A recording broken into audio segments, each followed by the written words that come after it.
welcome to Conversations here on NTA Network, a program where we talk about issues that affect you and me.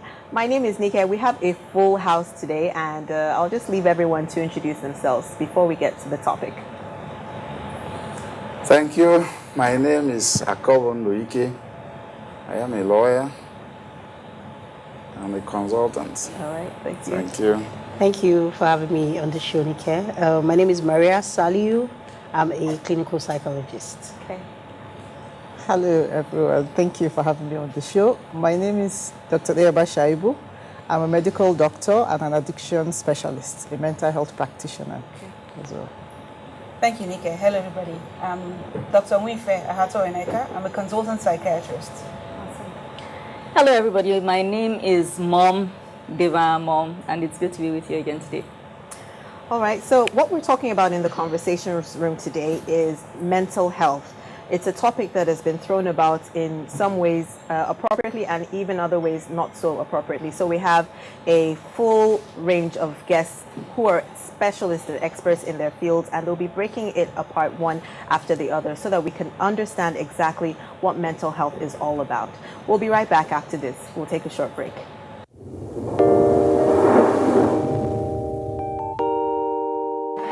When there's a child out there that's not getting the same that your own child is getting, the difference will tell, and there will come a time in the society where that child is going to take its pound of flesh.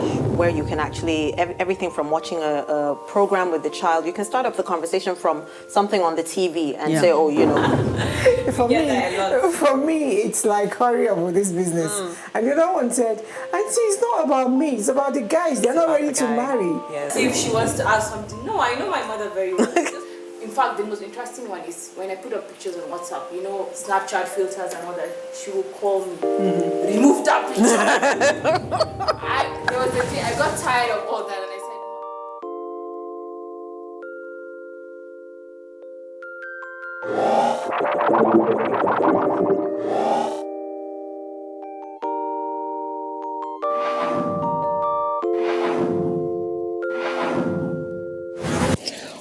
Oftentimes, we cringe at the mention of mental health.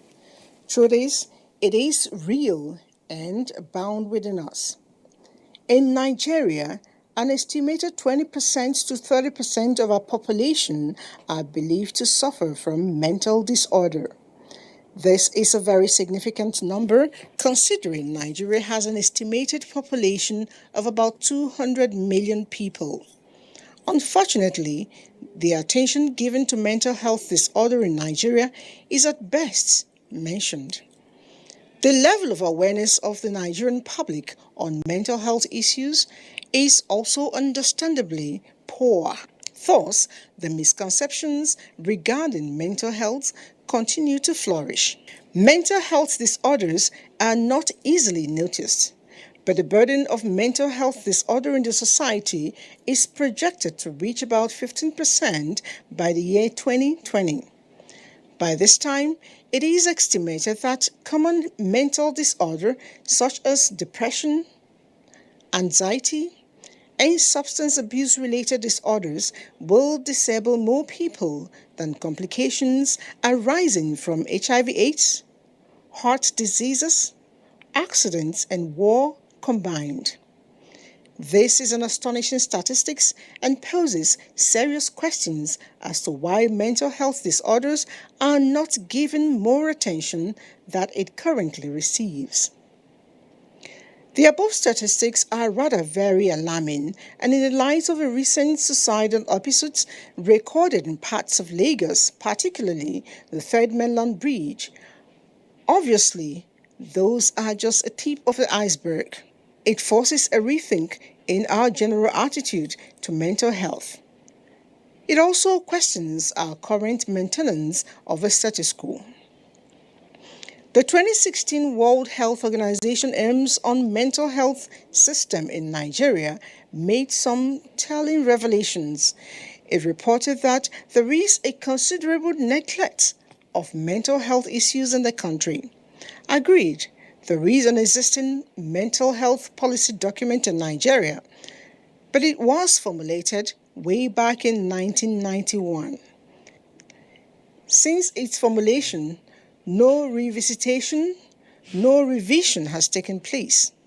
Consequently, no formal assessment of its implementation or success has been recorded. I don't think in gender boxes at all. I just get on with it. A man that would dare to ask the wife, who do you think you are? That is a real man. In fact, our husbands are our firstborns. The husband needs more attention than even the children. It's not only about work, it's not only about family. They need to take the time to look after themselves, and we don't do that. They took my money, I paid every fees, I never asked to be hoisted as a governor. I wanted to be allowed to go out there and contest for the position of governorship candidate first. There's nothing greater than looking back and seeing that while you were aspiring, you were able to inspire others. Empowered to women. Yes, we need to have more women, more multitaskers around Nigeria to get Nigeria working. Definitely.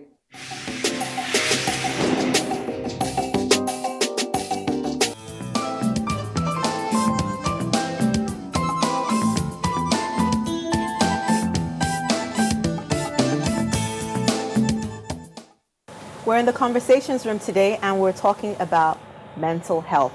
It's a full house today.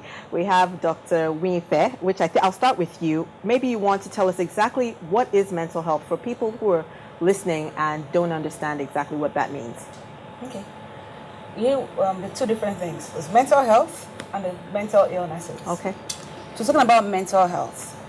Mental health is a state of well-being where people are able to recognize their potential, able to cope with day-to-day stressors, okay, able to work productively and contribute to their society. Okay. That's mental health. And talking about mental illnesses, right? Yes. So mental illnesses are a range of symptoms, mostly characterized by abnormality in emotions, thoughts, and behavior. Okay. Okay, so what's the difference between what you do? You're a clinical psychiatrist, am I right? I'm a psychiatrist. You're a psychiatrist, and what she does, Dr. I'm Dr. Shaibu. Dr. Shaibu, is it a little bit different or is it the same? Basically, I think what you would like to know is the difference between me and the psychologist. Yes. Psychologist, yes. thank Yes. you. Yes. So I'm a psychiatrist. Yes. I'm a physician, first of all. I am a doctor. Okay. And I specialized in mental health. Yeah. So I diagnose and treat mental illnesses. Okay. Via the use of talk therapy and medication. So talk therapy is mostly done, evidence-based talk therapy is mostly done by the psychologist. Okay. Yes. Yes. Okay. Do you want to talk a bit more about what it is that you do and how you do it? Just like Dr. Winifeh, I have depression. Based on, picked up the phone, he should take her to mental illness. And he took it for granted. He took her to the ER, they just gave her something for sleep and they took it for. So at the end of the day, even the clinician was indicted. Wow. Because fortunate that someone somewhere didn't do. Anger problems. Is it a mental illness? It's a mental health condition. Mental health condition. Okay. Because we have people who manage for anger issues. Yes. So we you have anger management sessions. Yes. I know you focus a lot on addiction as well. If someone is addicted to porn, for instance, is the person... To porn? Yes. Pornography. When is it addictions. an addiction, for instance? There are people who might watch porn just for the heck of it. When can it be termed an addiction? It is an addiction when it affects your normal functioning, affects your relationships with people, affects work and schooling. So you find out that you're staying away from work because you want to watch porn. Or you're avoiding your normal, maybe matrimonial duties because you prefer to watch porn or masturbate. Yeah. So it has to affect your activities of daily functioning. People around you are worried about it. How do you get people, especially for you as a psychologist, how do you get people through the door? Are people able to convince others that you need help, you need to go see a specialist? Is it because I can imagine the Nigerian mentality when you even come in, say, if you ask me to come and see, I'll give you attitude for the first couple of days because I'm like, what am I doing here? How hard is it? Well, it's interesting because we get that a lot. We get that a lot. But sometimes, after a couple of days, especially for addiction. Let me use addiction.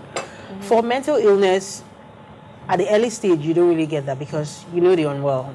So you can see the symptoms. So someone that is hearing voice, someone talking to themselves, you can see that someone irritable. But those that are addicted to the substance, for instance. So initially when they don't, maybe they come involuntarily. They already tell you from the onset, I don't need help. I don't think I need to be here. Now gradually, because some of them come in and it's just pure addiction.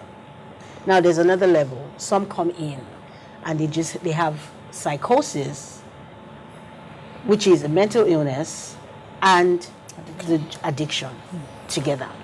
Could you... The dual okay. diagnosis. So there's some people that have dual. Dual means they have a mental illness and they have an addiction problem. Okay. While there's some people that have drug-induced. So for instance, people using marijuana, for instance, might have a drug-induced psychosis. If you take marijuana away and take antipsychotic away,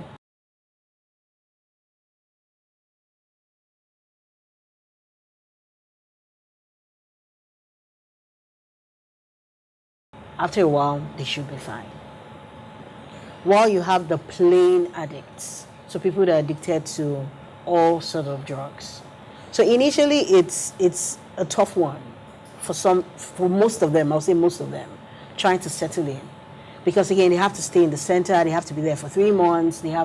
It's a total change of life for them. So it's a struggle initially. But as time goes, where they have their sessions, they see the doctors, we have something we call the MDT. So it's a multidisciplinary team. Okay. So it comprises of the doctors, the nurses, the psychologists, occupational therapists, social workers.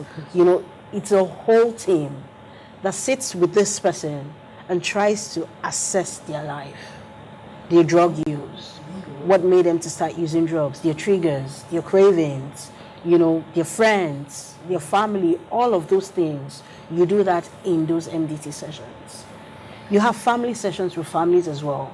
Because for some people, they'll tell you, oh, it's my mom, oh, it's my dad, oh, it's my uncle. So you have those family sessions as well to be able to speak to them and see how you can give the person support. Okay. Now, when it comes to addiction, some people come and say, I remember a father I saw some days ago. He said, can't you talk him out? Talk to him, tell him to stop taking these things now. Isn't that what you people do? But you don't talk someone out of addiction. Definition of addiction is a chronic brain relapsing disease. Chronic brain relapsing. So when someone comes and they say, you will cure my child, we say it's not cure, it's treatment. So that when your child leaves tomorrow and he's relapsing, you don't say, after all, I took you there. And that's what a lot of families battle with. So they end up taking them to different places because they feel, oh, this child is not yet cured. And we also have to psycho-educate families to understand what addiction in itself is. And that's why we have those family sessions. So yeah, sometimes you get people that are willing. They realize they need help and they come for that help. Willing. Yes. While there are some people that even till they leave, they keep telling you that I don't think. Even till the fourth admission. They never agree. I want to just address a bit something about mental illnesses because we're guided strictly by diagnostic tools. We don't use, because a lot of people use mental health terms arbitrarily. I'm sad, oh, I'm depressed. Oh, I'm addicted to coke. Oh, I wash my hands more. Oh, you have OCD. Yeah. So we don't because it's serious. Before you say someone has a mental health disorder, certain criteria must be met. Yeah. We don't, like you said, we don't send people to the labs. We have to meet certain criteria. And about Udofia, there are a lot of things that can make Udofia kill his father.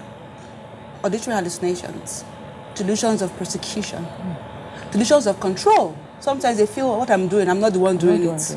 It's also called passivity phenomenon, where they think someone else is, has taken over them and their bodies are being controlled by external factors. And unlike the GP, well, their consultations can be 15 to 30 minutes. But for us, because before you say someone has a mental health problem, you have to investigate. You must ask a lot of questions. So we follow this person from birth. We ask questions from birth until today. Everything about the person. Psychosocial history, psychosexual history, childhood history, family history, relationships. So we explore, because before Udofia killed his father, I'm sure they noticed behavioral changes in him. But because of the stigma, nobody did anything. And that's why we always talk about the stigma. Because if you don't address these problems, if you don't nip them in the bud, the consequences are grave. Yeah. So look at this man that killed his father. I'm sure they noticed that he was a bit off. I'm sure they noticed that he was probably talking to self. Maybe he had stopped eating food in the house. He was being unduly suspicious. But maybe a neighbor said, this is Udofia. Something is wrong. Go.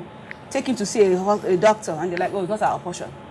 And that's what we do. That's what we do in this environment. Yes, that is what we do. Before someone commits suicide, he's depressed. He's going on and on about the fact that, I'm tired. He's tired. He's lost interests. But nobody does anything. The stigma.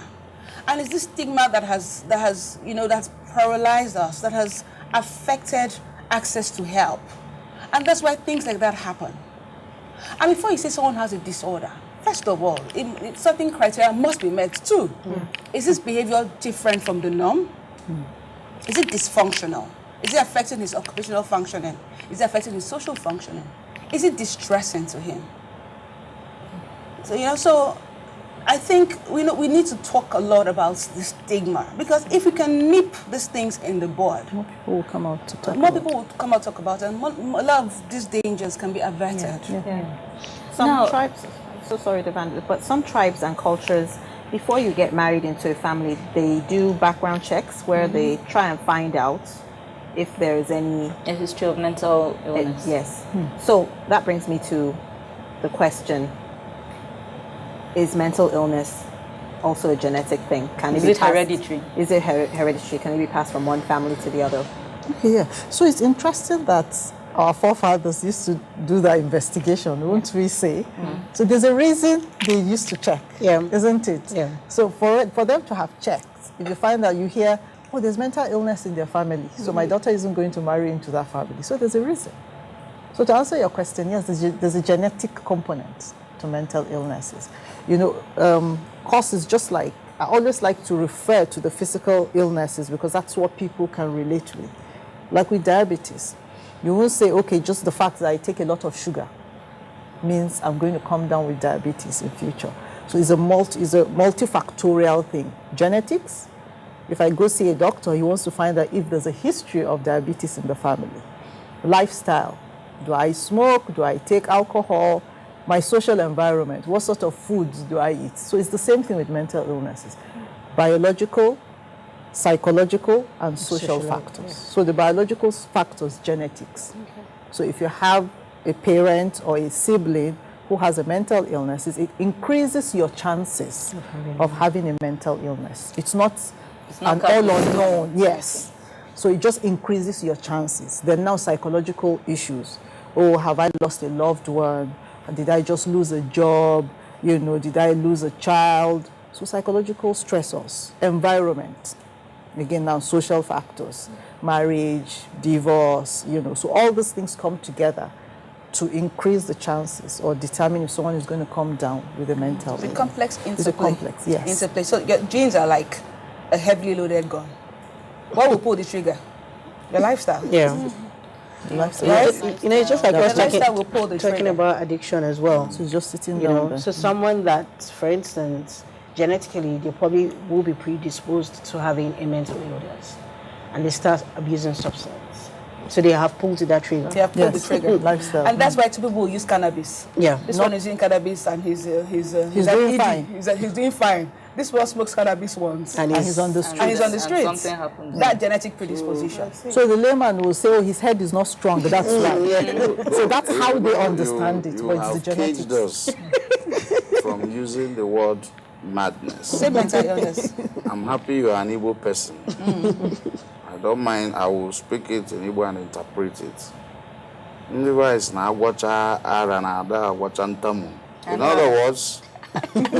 know that word at least. yes. They say if you cure madness, you won't cure the murmuring and the And the occasional stopover to pick something on the road. So is it curable, totally curable, once it develops to that level of madness? You know, you people have not told me the one that qualifies as No, we have to call it treatment. When it goes haywire and it's obvious that this person is not fine, I've stayed especially with the a mad psychosis person. part. And you know why I'm saying this? We attended a program. We were there for 1 year. They say it was typhoid. This guy got mad. I'm sorry to use that word. Left his hostel, ran to the road, entered town. They brought him. His roommates ran away. He stood in the whole place and was chasing women up, and everybody was scampering. This is somebody I grew up with. I'm just a year older than him. Did he take something that day? We were taken to the teaching hospital. Like these questions people ask, if you saw the embarrassing. I said, we grew up together. They say, hey, what of the forefather?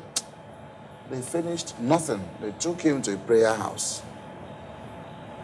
Well, now he is there, but like I said, if you are talking with him, He goes on. you won't contribute. You will just be talking. Is there medication? No more medication now. He has a family. But I noticed the last time we traveled home, he's in Lagos. That's why I remember my people say, once you cure finish, you see him, this. I said, this guy is not well still. Though. So I want to know. If it ever finishes. Well, with schizophrenia, they talk about the rule of 1/3. 1/3, yeah. The rule of 1/3. Okay. So a third of people will get well on medication. Oh God, that's a very small. A third will function on medication. So a third will recover. Okay. Right? 1/3 will recover. Okay. 1/3 will be functional. Function on medication. On medication. Another 1/3 will not make it. Will not make it. Will just regardless of medication. Can typhoid cause that madness? They say it was typhoid fever. No, obviously they didn't know what was going on. No, but you know there's something called typhoid psychosis. Yes. Okay, so. You know there's something called typhoid psychosis. I've never heard of it. He has not gotten back the way to you have himself. perforated typhoid, you have hypertensive encephalopathy. Some people, severe hypertension, they start talking out of, diabetic encephalopathy. That one happened to me. So a lot of things, so that's why in our assessment. I was in the steering, my BP was 216. I passed out, came back, went to the pharmacy. They gave me a drug, my head was blowing. I got to my house, they said, sit down, I ran to the gate. Went to the gate and sat there. They said, come inside. I said, I won't enter the house again. I went and slept in the hotel. I was afraid of going into my house. So you see, and this question has been on the tip of my tongue because this is another one that's almost always, it's like we don't even know it exists here because I only picked it up from watching a whole lot of Western content. Yeah. Postnatal depression. I've heard women say that shortly after having their babies, they felt suicidal. They felt like killing the child. I'm not even talking of like in the context of out of wedlock where there's so much stigma, pressure and all that. Properly married women who are having their children in the most normal way, you know. Maybe sometimes even very natural birth that didn't come with any hassles per se. And a week or two later, the woman begins to develop feelings of animosity toward the baby. She wants to harm the baby. She wants to kill the baby. She wants to harm herself. She's thinking of harming the husband and so on. But I don't hear it discussed in our context here. It's like it never happens, or we're just pretending as usual that nobody has noticed, or we don't make the link between the fact that this woman just gave birth and she's now acting funny. Could it be as a result of postnatal depression? Is postnatal depression a reality here, or is it a Western construct? It is a reality. And everything occurs along the spectrum. Yeah. Yes. So there's postnatal blues. There's postnatal depression. And so women have postnatal psychosis. Yeah. Yes. Okay. So think about the hormonal. So like everything is a complex interplay, like we said. Think about the biology, the hormonal changes that happen in pregnancy. Then you bring a newborn the stress of taking care of that child. Then your mother-in-law comes for Mugo, and you have to balance things out too. You know, so it does happen in our part of the world, and that's why we always talk about screening. Yeah. Because imagine if a woman comes for antenatal and you screen, maybe first trimester, you screen, you check, you ask all these questions. Second trimester, you ask all these questions. Third trimester, the same thing. And when she comes for the postnatal clinic, you do the same thing. Then you can identify it. Because sometimes... Sorry, let me interrupt you. Yes. Are you saying that while going for antenatal, yeah, you should also be going for mental health checks? You incorporate it in the antenatal. Incorporated into liaison. So who should be doing it? The gynecologist or the pregnant woman will be seeing two different professionals? You know, that's not necessarily. There's a way you can actually make it easy. Pregnancy is already not a very comfortable, it's already a stressful situation. So you don't want to send the pregnant woman to go see her obstetrician, send her to go see the mental health practitioner. So that's what we call liaison psychiatry. Okay. So psychiatrists will work with this obstetrics and gynecologists to say, okay, this is a simple screening tool. Say this simple question. So we keep it in the antenatal. We train them and say, okay, so 10 questions. I was going to for every time your client comes, just help us ask these questions. So if you answer these questions, if you have up to 5 questions that they answer yes to, send them to us. Did that happen to you? So it's not all of us. There's a hospital. So that's something we're even. I wouldn't say it's something we're even doing, because I know, was it last month?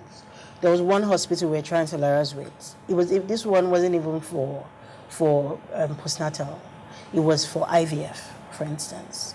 So people that come in for IVF, we had a screening tool where we had to draw out. We sat down together, the psychologist in the center, to bring it to map out a screening tool when people come for their IVF checkups to give to them. Now, again, people come for IVF. You don't even know why. So you want to ask them questions. What would have happened? Was it because they couldn't give birth naturally? You want to ask them, were you having troubles from your in-laws? How did that make you feel? How do you feel presently? All of those questions. Because sometimes some people might even be coming for IVF out of pressure. They're tired of being called maybe barren, like we say. Tired of the pressure coming from mother-in-law or from father-in-law or from sisters.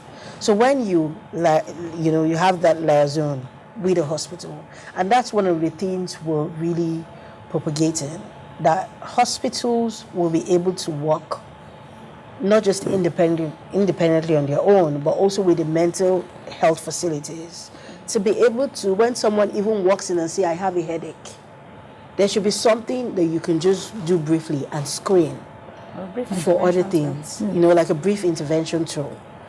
Okay, just brief questions. It won't take up to 10 minutes. After that happens, if that is ticked, and every staff should have a mental health first aid training. Yes. What are the signs I should look out for?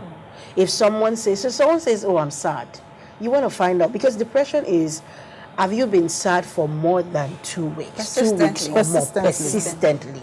So when you say, I'm sad today, I'm sad tomorrow, no, persistently. Low energy or too much energy. You ask all of those questions. I'm not eating, or I'm eating too much. Just those basic questions can flag up something. Then you can refer and say, okay, I need to see somewhere. We're actually out of time. It's a topic that needs like a part 2 and a part 3 and a part 4, honestly, because they're just, postpartum depression, postpartum puerperal cycles. It's a show in itself, to be really honest with you. You've been watching Conversations here on NTA Network. What are your thoughts on mental health, mental illness? Our social media handles are available on the screen. We would love to hear from you. So on behalf of all our experts, Devan and Barrister Ike, thank you so much, and see you again soon. Goodbye.